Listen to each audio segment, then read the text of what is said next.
Hello everyone, my name is Dipti Kamble. Today I am going to present you the topic about labor law and implications. In this topic we will see what is the labor law and what are the implications of labor law.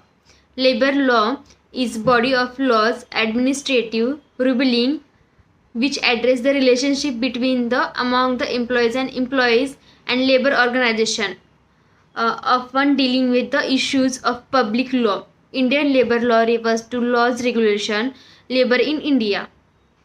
Traditionally, Indian governments at federal and state level have to ensure a high degree of protection for workers, but in practice, legislative rights only cover a minority of workers.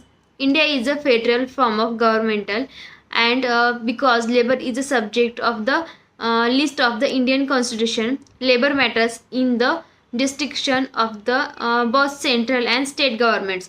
Both central and state governments have enacted laws in labor restriction and the employment issues.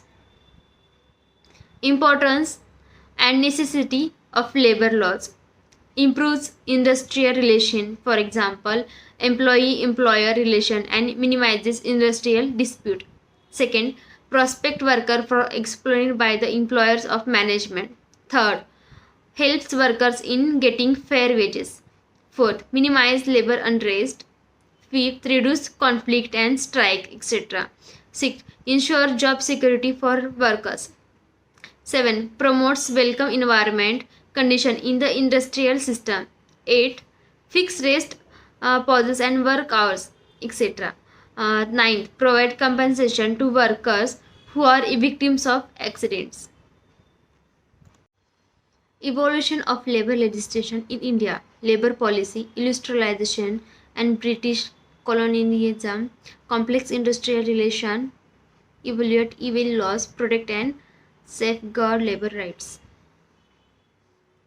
Objectives of labor laws: fair wages, equal opportunity, protecting children, protecting the disabled, and working hours. Principles of labor laws: protection and discrimination, compensation, labor unions, creating a union. Compensation. The Fair Labor Standards Act is federal legislation that applies to the most employees of the United States. The law says that employees must generally be paid a minimum wages depending on the state in which they live. It also requires that employees who are employed on the hourly basis to be paid overtime. That time is half. If they work more than 40 hours per week, these rules are vary slightly by state and industry. For example, servers in a restaurant may be paid much less than the minimum hourly wages, but are compensated throughout the tips and service charges to make them the difference. Some states also have minimum wages that there is a higher than the one set by the federal government. Labor unions. The development of labor unions has changed the way the employment deal with their employers.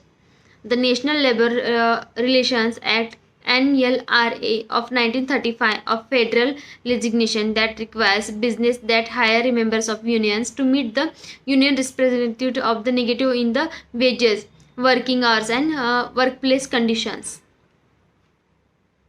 The ILO has 4 strategic objectives, that is, promote and realize standard and fundamental principles and right of the works, create greater opportunities of women and men to decrease the employment income, enhance the coverage of effectiveness of social protection of all, state and represent and social laws. ILO structure and officers: employer sector, social sector, sectoral benefit sector, management and administrative, general director statement sector, regional and technical section. This is all about my presentation. Thank you.